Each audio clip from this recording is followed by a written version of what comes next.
ሁሉን እየመራ ወደ ሜዳ የገባው ተጫዋች እንዴት ነው መረራችሁ? አንበላቸው ሳይሆን አባታቸው ነው የሚመስለው።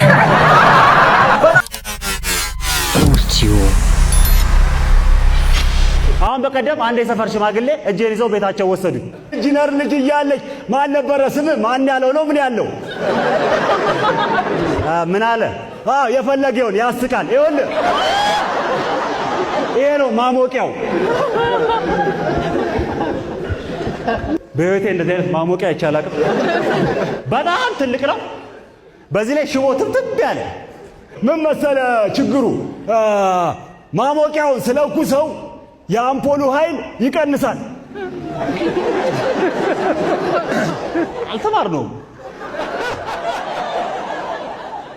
ግን አላውቅም ማለት አልችልም። ምክንያቱም አላውቅም ብል እኔም ቤተሰቦቼም ሀገሬም ነው የምንሰደበው። ስለዚህ ያለኝ አማራጭ ጥያቄያቸውን እንደተማረ ሰው ወስጄ ወደ ፖለቲካ መቀየር ነው። አያገባኝም። የአምፖሉ ኃይል ይቀንሳል ነው ያሉኝ ጋሼ። አዎ የአምፖሉ ምንድን ነው?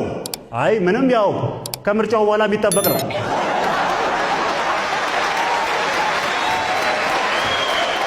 ሰፈር እንደዚህ ነው። ተው እንጂ እናንተም ጋር ኃይል የለውም? አይ ኃይልማ አለው፣ እኩል አያበራም።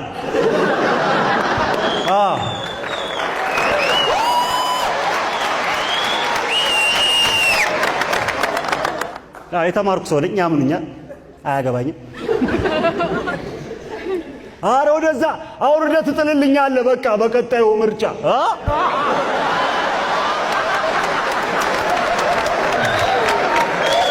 እኔ ምን ዕዳ አለብኝ? አይ በጋራ እንደሰቀለው በጋራ ብናወርደው አይሻልም?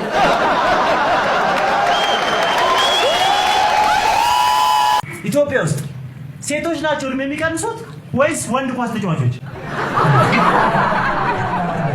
ወንድ ኳስ ተጫዋቾች በጣም ትልቅ ሰዎች ናቸው። የእውነቴን ነው። ትልቅ ሰዎች መሆናቸውን ያወቁት በቀደም ነው። አበበ ቢቂላ ስቴዲየም ኳስ ላይ ገባው ከ17 ዓመት በታች እና ሁሉን ይዞ ሁሉን እየመራ ወደ ሜዳ የገባው ተጫዋች የእውነቴን ነው መረራችሁ፣ አንበላቸው ሳይሆን አባታቸው ነው የሚመስለው። በጣም ትልቅ ሰው ነው። በጨዋታው ላይ ራሱ አይቼዋለሁ በደምብ። ኳስ ለመስጠት ከሮጦ ይብጥ ምክር ለመስጠት የሮጦ በጣም ነው። ጎላ ገቡ። ከዛ ተጫዋቾቹን ሰበሰባቸውና የሆነ ከሜዳው ላይ ሳር ብጥስ ሰጣዳ ለ20 ደቂቃ መረቃቸው። ነገር ግን ሴት ኳስ ተጫዋቾች ላይ ብዙ ጊዜ እንደ ጥያቄ የሚነሳው የእድሜያቸው ጉዳይ ሳይሆን የጾታቸው። አብዛኛው ሴት እግር ኳስ ተጫዋቾች ወንድ ናቸው። ልክ ነኝ አይደለም? ወንድ መሆናቸውን እደግፈዋለሁ። ለምን በሉ? በጣም አሪፍ ላስረዳችኋል። ምን ያንገበግባችኋል? ምክንያቱም ሴት እግር ኳስ ተጫዋቾች የምር ሴታ ሴት ቢሆኑ ሜዳ ላይ ምን ሊፈጠር እንደሚችል አስባችኋል? አንቺ ኤልሳ አቀጥቅጭ ኳስ ወይኔ ጭቅጭቅ ልሳጥሽ እኮ ነው። ጥፍሬ ልጨርስ ወይ ምንድን ነው? እና እኔ ታዲያ ከዛ ተገትሬ ልጠብቅሽ? ወይኔ ጭቅጭቅ። እሺ ይኸው አግቢ። ታላቅ እህቴ ሳታገባ አላገባም።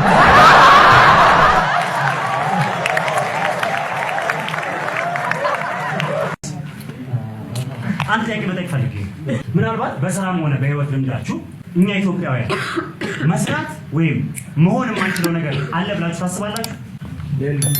እኛ ኢትዮጵያውያን መሆን የማንችለው ነገር የለም?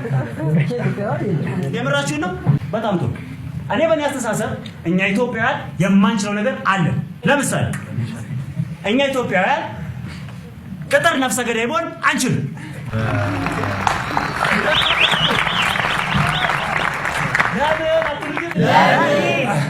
ለምሳሌ 6 ሰዓት ተኩል ላይ ሰውየውን እንድንገድለው ተቀጥረን እኛ 7 ሰዓት ላይ ሽጉጥ እየገዛን ነው።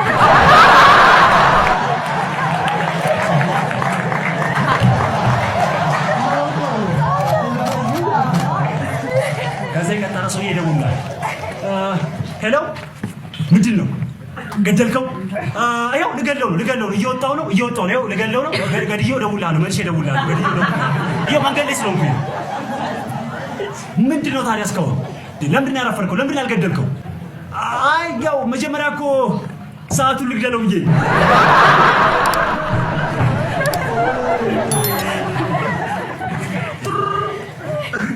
ሄሎ አሁንስ ገደልከው? ይሄው እየደረስኩኝ ነው። ይሄው እየደረስኩኝ ነው እኮ መንገድ እኮ ተዘጋግቶብኝ ነው። ይሄው እየደረስኩ ነው። መልሼ እደውላለሁ። ሄሎ አሁንስ ግንባሩን ብለህ ገደልከው? ይሄው እኮ አሁን እኮ ጥይት እኮ እያመቻቸውኝ እኮ ነው የደወልክልኝ። ይሄው በቃ ልተኩሰው ስል ድምፁ እንዳይረብሽ መልሼ እደውላለሁ።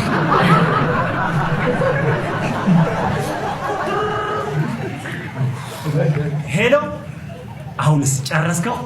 ማሽ መጣ ሰውየው ራሱ ይሄው እዛ ጋር ቆሜ እና እስካሁን አልገደልከው? እኔ መቼ አገኘሁት ሰውየው? ምናልባት ሳረፍጅበት ፀሐይ ገደለው እንዴ?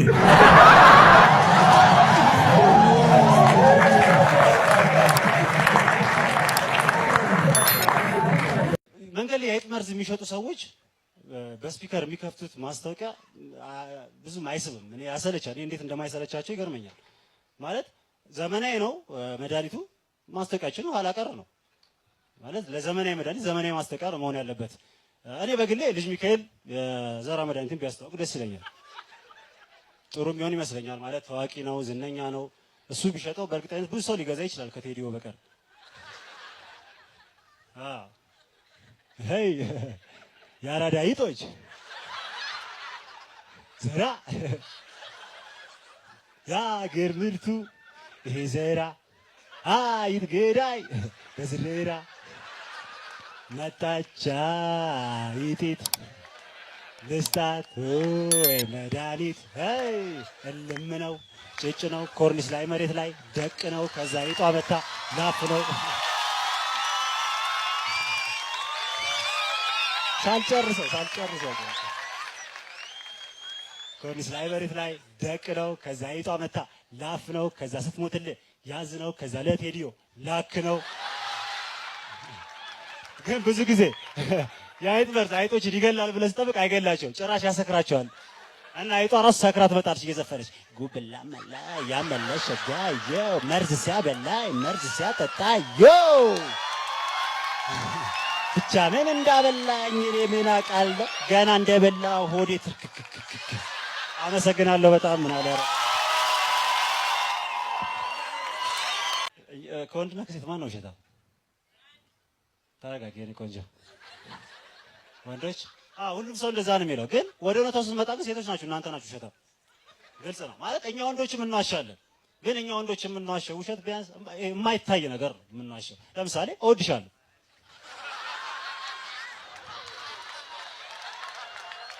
እንደማልወድሽና እንደማልወድሽ ለማወቅ ጊዜ ያስፈልግሻል። ሴቶች እናንተ የምትዋሹት ውሸት ምንም ጊዜ አያስፈልግም፣ እዛው ጋር የሚያስታውቀው።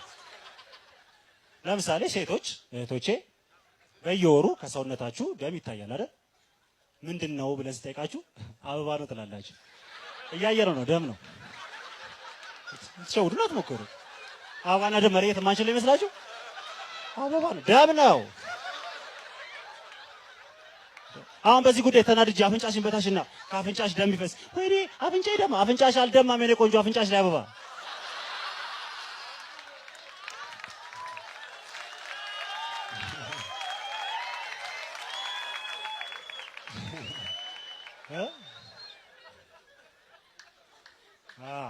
እስቲ አስቢው፣ የፍቅረኛሞች ቀን ጠብቄ አበባ ይሰጠኛል ብለሽ ስትጠብቂ፣ ጤና ጣቢያ ወስጄሽ፣ የራት ልብስ አስለብሼሽ፣ ደም ብለግስሽ፣ ልክ አበባ እንደሰጠሁሽ ቆጥረሽ ደሜ ልክ እንደ አበባው ታሸችዋለሽ። ኦ ፕላስ ነው ደምህ መሰለ። የበፊት ፍቅረኛዬ የፕላስ ነበር አልጋ ላይ።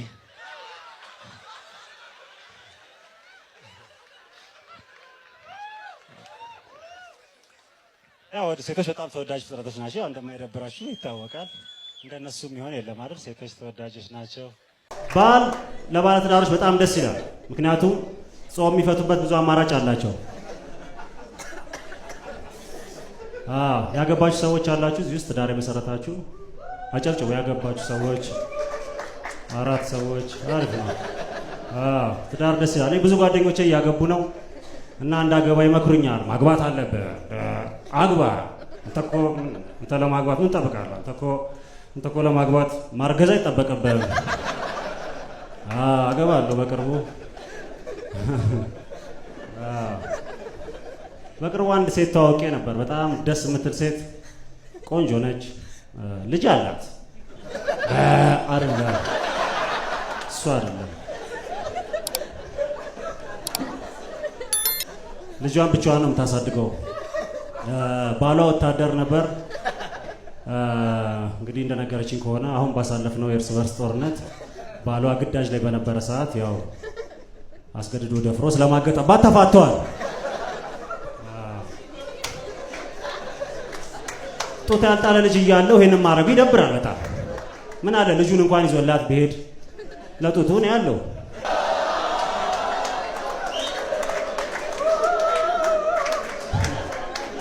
ብዙ ሰው እንኳን ማለት አይቻልም። አንዳንድ ሰው ወደ ትዳር የሚገባው በኢኮኖሚ ለማደግ ነው። ልክ አለ። በኢኮኖሚ ማደግ ከፈለግ መግባት ያለብህ ወደ ትዳር ሳይሆን ወደ ማይክሮ ፋይናንስ ነው። እዛ እንደውም በለፋው ልክ ይወልድልሃል።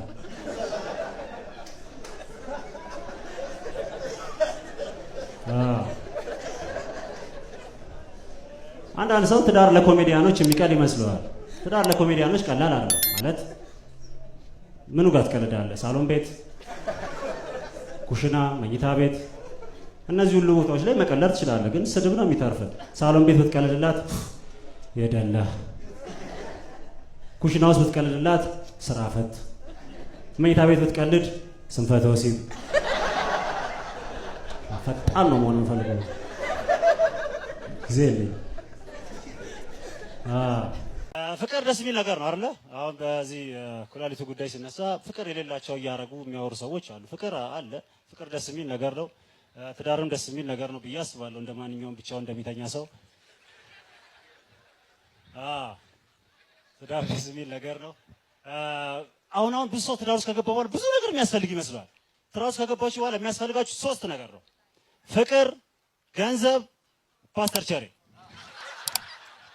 ፍቅርም ገንዘብም ይዛ ፓስተር ቸሬ ከሌላ ጉድ ነው።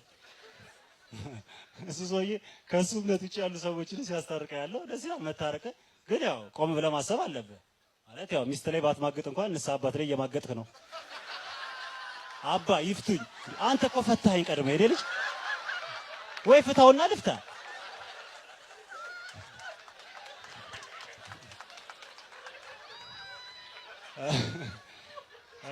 ብዙ ጊዜ የፍቅር ሁኔታዎች ላይ አጋጣሚዎች ላይ ምናምን እኛ ወንዶች እንደ ውሸታም እንታያለን አይደል? ሰላም ሴቶች ሰማነ ስምሽ ትኩራ። ኦኬ በዓል እየደረሰ ነው። ደስ ይላል። ቀኑ በጣም እየሮጠ ነው። እኔ ብቻ ነኝ? ሁሉም ሰው ነው አይደል? ቀኑ ራሱ በቆጂ ነው መሰለኝ የተወለደው።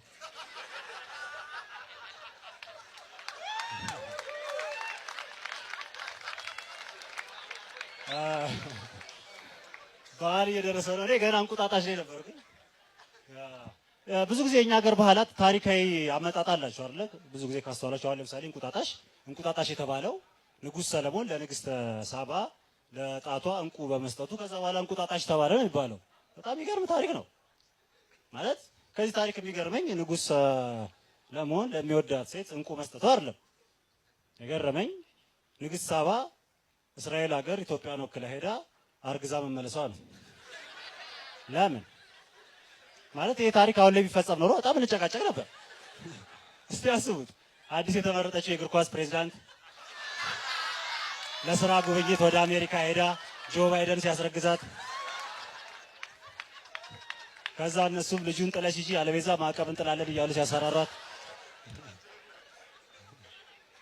ከዛ ስንዴው ቀርቶ ዳይፐር ሲልኩልን፣ በዚህ ጉዳይ አስተባጭታል ሪፐብሊካኖችና ዲሞክራቶች ሲከራከሩ። ደስ ይላል። ሴቶች ግን ወደ አመራር መምጣታቸው አሪፍ ነው። አትስማሙም? 3 ወንዶች ብቻ ኦኬ። ሴቶች ራሳቸውን ተስማሙት። አሪፍ ነው። ሴቶች እድል ሊሰጣቸው ይገባል። ስልጣኑም፣ እድሉም፣ ጊዜውም ሁሉም ነገር ሊሰጣቸው ይገባል። ያው ከኩላሊት በቀር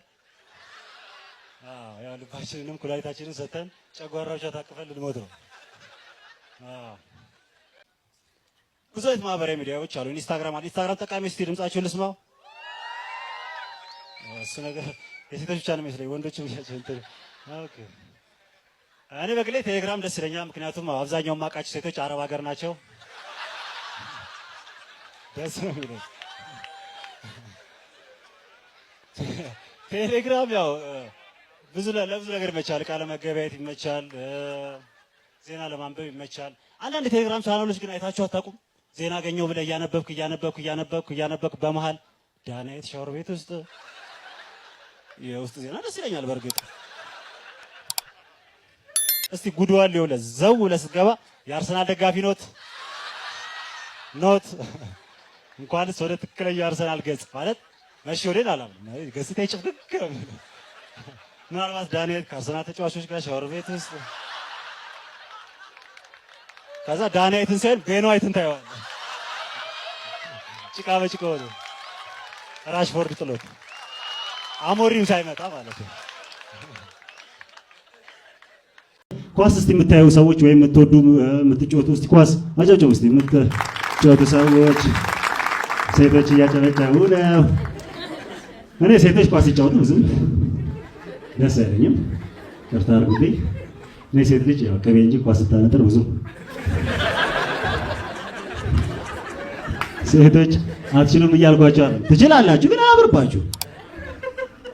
በጾታ እኩልነት አላምንም ማለት አይደለም። ይሄ ማለት በጾታ እኩልነት አምናለሁ። እንደውም በጾታ እኩልነት ማመን የጀመርኩት ይሄ መንግስት ከመጣ በኋላ ነው። ታስታውሳላችሁ? የለውጡ መንግስት በመጣ በበነጋታው 50 በመቶ የሚሆነውን የመንግስት ካቢኔ በሴቶች ሲለውጥ ከዛ በኋላ ኢትዮጵያ ውስጥ ምንም ለውጥ አልመጣም። ስለዚህ እኩል ነን። እናንተ ያልቻላችሁት እኛም አንችልም። አማርኛ ፊልሞች በጣም ወጣ ይላሉ። ለምሳሌ ታይታኒክ የአማርኛ ፊልም ቢሆን ኖሮ አጨራረሱ በዚህ መልኩ አይሆንም ነበር። ግልጽ ነው። ሲጀመር መርከቧ የምትጋጨው ከበረዶ ግግር ጋር ሳይሆን ከልጅቷ አባት ጋር ነው። ሲቀጥል ጃክም መርከቡም አይሰምጡም። ባይሆን ሮዝ በጃክ ፍቅር ትሰምጣለች። ለሱ ብላ ቤተሰቦቿን ተዋለች። ቤተሰቦቿም እሱን ታዩ አይጠቅምሽም፣ አይሆንም፣ ኢንጂነሪንግ ነው የተማሩ ይሏታል። እሷም አሻፈረኝ ብላ ከሱ ጋር አብራ ትውላለች፣ አብራው ትዞራለች። ርካሽ ምግብ አብራው እየዋለች ትበላለች። ልክ እንደ ኤላ ሪቪው ለፍቅሩ ማስታወሻ ብላ የሆነ ዳይመንድ ሰጠዋለች። እሱም አልቀበልም ይላታል። ተቀበል አልቀበልም። ሲጨቃጨቁ ጌትሽ ማሙ መቶ ተቀበላተ አልቀበልም። ሲጨቃጨቁ መርከቡ ጅቡቲ ይደርሳል። ከዛ ጃክ ከመርከብ ሲወርድ መኪና ገጭቶ ይገለዋል። ሮዝ ካፒቴኑን ታገባዋለች።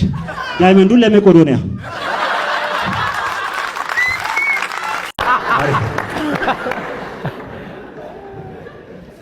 ለኢትዮጵያን ችግር ማንም የውጭ አካል መፍትሄ ሊሆን አይችልም። ምክንያቱም የኢትዮጵያን ችግር ልክ ማስክ ውስጥ እንደማስነጠስ ጨብለቅ ያለ ነው።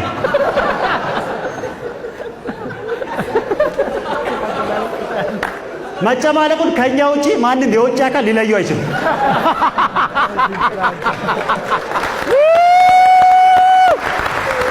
ከውጭ ጣልቃ ገብነት ለመዳን ሀገርን ከልብ መውደድ በቂ ነው። የዜግነት ክብር የሚለውን መዝሙር መዘመር ሳይችል ከመከላከያ ጎን ነኝ የሚለውን መከላከል አለብን።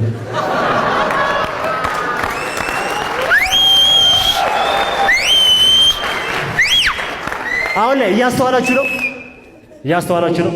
አንዳንድ ትምህርት ቤቶች የኢትዮጵያ ብሔራዊ መዝሙር ቀርቶ የብሔር መዝሙር ይሄን የምታረጉ ሰዎች ይሄን ማድረግ መብታችሁ አይደለም። ነገር ግን ጊዜው ፈቅዶላችሁ ይሄን ማድረግ ከቻላችሁ ቢያንስ ግጥሙን ቀይሩት።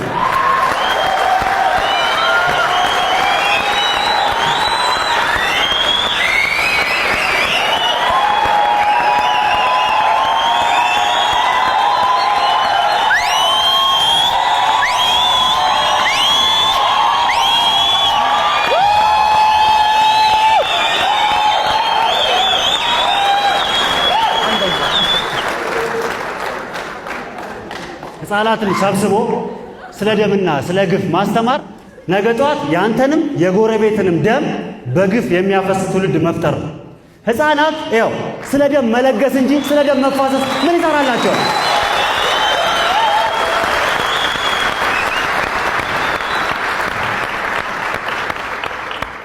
አሁን ጭራሽ እያስተዋላችሁ ነው። ብዙ ክልሎች የራሳቸው ክልላዊ መዝሙር አላቸው እና በጣም የሚያናደኝ ነገር ምን እንደሆነ ታውቃላችሁ? ሁሉም ክልሎች በመዝሙራቸው ውስጥ ራሳቸውን ያመጻድቃሉ። እኛ ታላቅ ነን፣ እኛ ለምለም ነን፣ እኛ ጀግና ነን። ታላቅም ለምለምም ጀግናም ልትሆን ትችላለህ፣ ግን የማን ምድር ላይ ቆመ ለምለም ነኝ ትላለህ? የትኛው የብቻ ታሪክ ታላቅ አረገ? የትኛውስ ብቻህን የፈጸምከው ጀብድ ጀግና አስባለ? በክልል ማሰብ አላዋቂነት ነው። ምክንያቱም የትኛችሁም ክልሎች ኢትዮጵያን አትበልጧትም።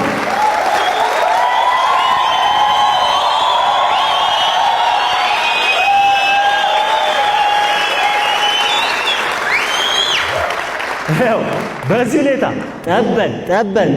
ጠበን ከሄድን ነገ ጠዋት ደግሞ ሁሉም ክፍለ ከተማ የራሱ ክፍለ ከተማ ዘፈን ይኖረዋል ማለት ነው።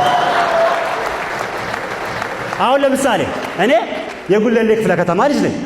መመጻደቅ ከፈለኩ ብዙ የሚያመጻድቀኝ ነገር አለ። ሳምሶን ታደሰ ቤቢና ዳጊ ካልተፋቱ አሁን በሰላም ካልተፋቱ ይሄን ቃል ጽፎ አልተፋቱም ነበር። ካልተፋቱ በጣም ነው የሚመቸው። ከተፋቱ ደግሞ ያው ዳጊ ትመቸኛለች።